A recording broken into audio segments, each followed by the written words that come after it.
we're not in Shkodër. We are in Tirana in December. And it's not that cold. It's way colder in Shkodër right now.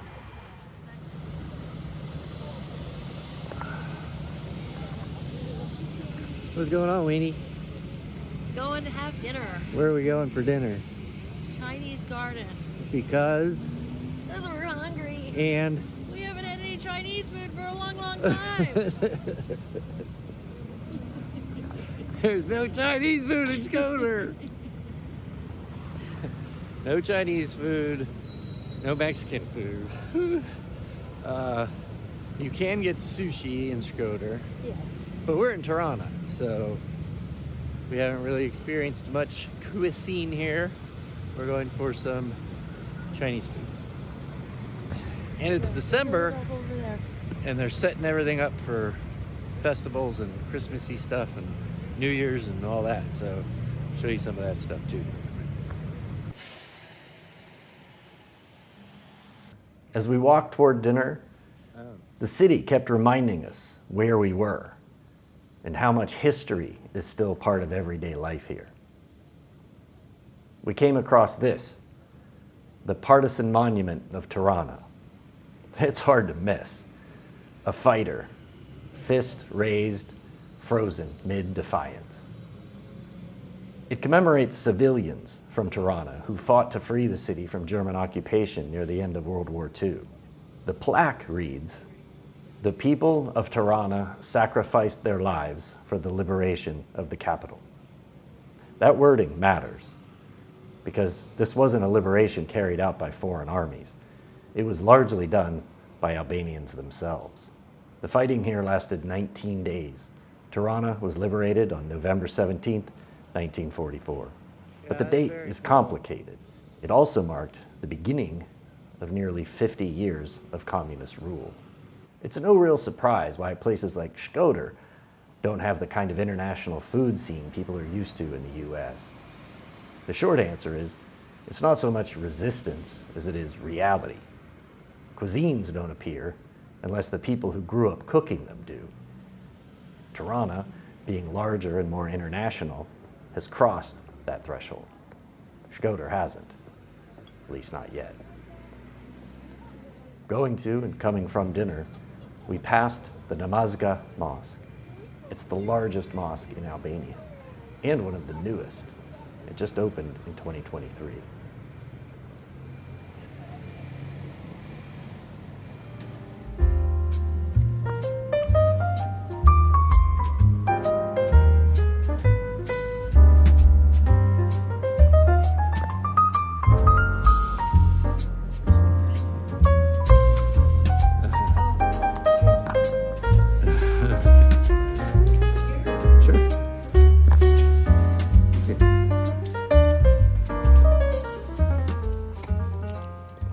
Okay, so what are you eating there, Kevin?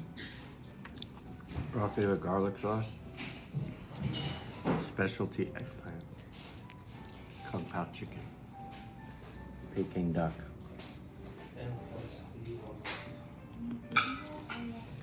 Is it good? It's delicious. Oh my god, I'm so full. Oh. So full. He actually made us stop ordering food. Yeah, we were being kind of piggy wiggies, like eyes bigger than our stomach. You know, ordering and ordering and ordering and ordering. He's like, whoa, Yeah, stop. he's like, Stop, enough. but that meant I didn't get my dumplings or my rice. Yeah, but oh my god, it was so delicious. It was really good. Yeah, we're definitely coming back to this place.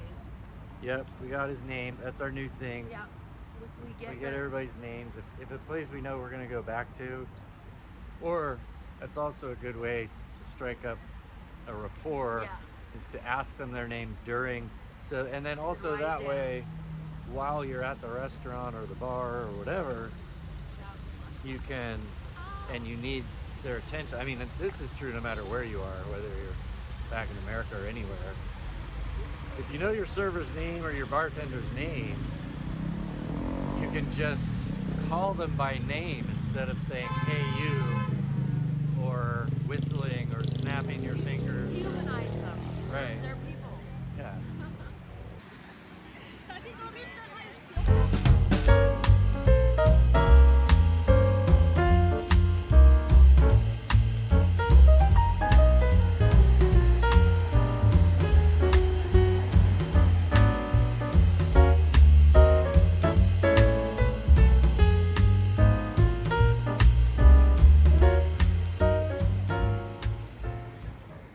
Pyramid of Tirana opened in 1988 as a museum dedicated to Enver Hoxha. Starting in 2018, it's been transformed into a new kind of cultural hub.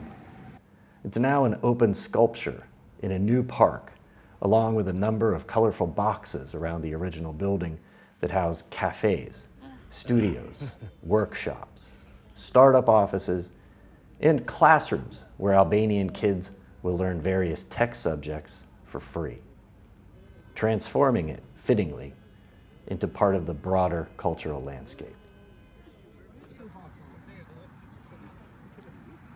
Somebody's getting high up here.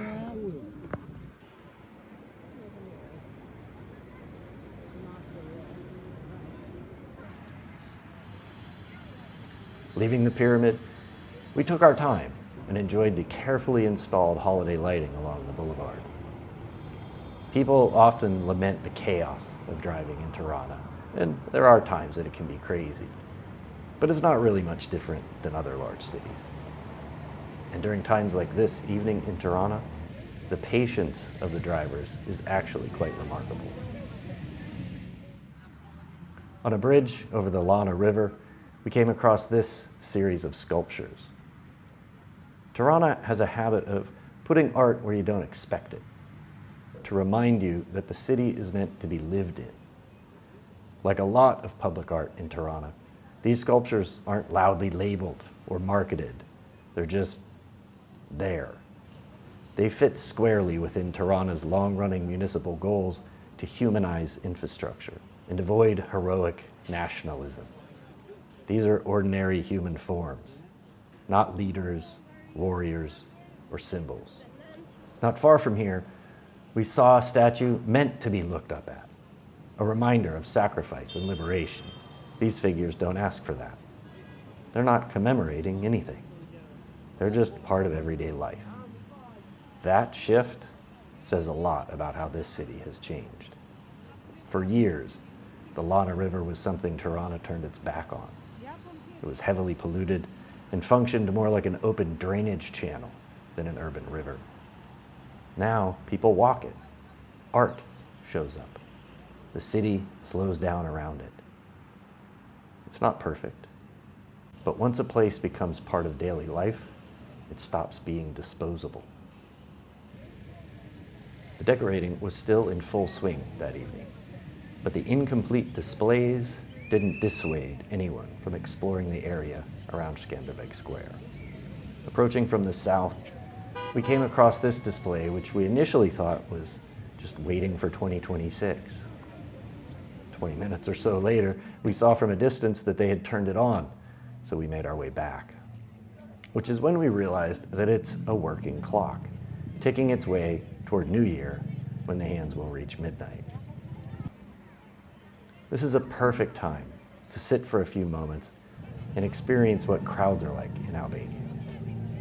If you were like us and typically get really tense or anxious or just plain uncomfortable among large groups of people, see if you don't feel less of that when watching this footage.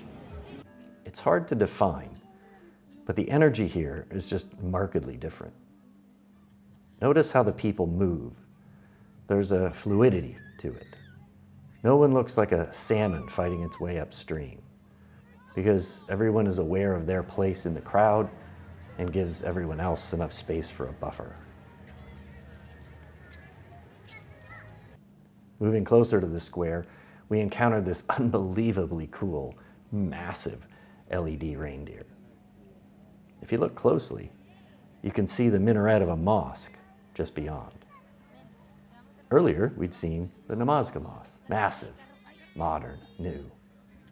Here, at the corner of the square, is Ethembe Mosque. It's one of the oldest buildings in Tirana, and one of the few religious structures that survived Albania's communist era intact. During the holidays, it's surrounded by Christmas lights, music, and oversized decorations. To an outsider, that contrast might feel strange. But here, it doesn't read as conflict. It just feels like shared public space.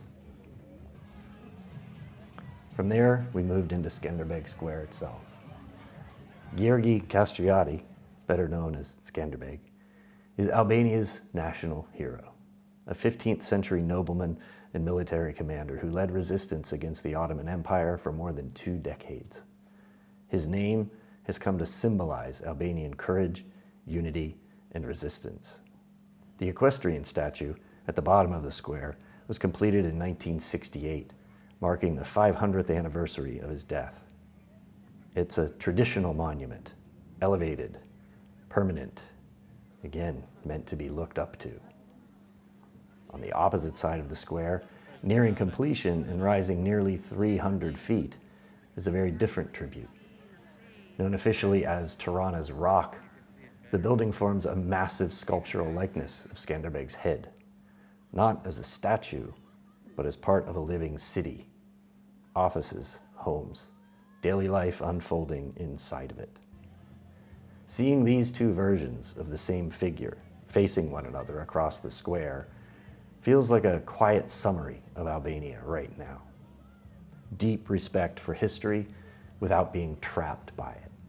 Change that doesn't erase the past, but builds alongside it. In the square, that balance played out in real time. Different generations, different religions, different economic realities, sharing the same space, the same night. On the big screen, Kevin McAllister battled the wet bandits, this time with Albanian subtitles. Teenagers gathered near the rides. Older couples calmly watched it all unfold. Somewhere overhead, a drone drifted through the night, another lens trying to take it all in. Up close, it wasn't spectacle. It was ordinary life, briefly illuminated. That evening in Tirana wasn't planned, but walking through the city, through monuments and mosques, crowds and lights, it was hard not to feel that sense of continuity. Not a country trying to become something else, just one steadily becoming itself.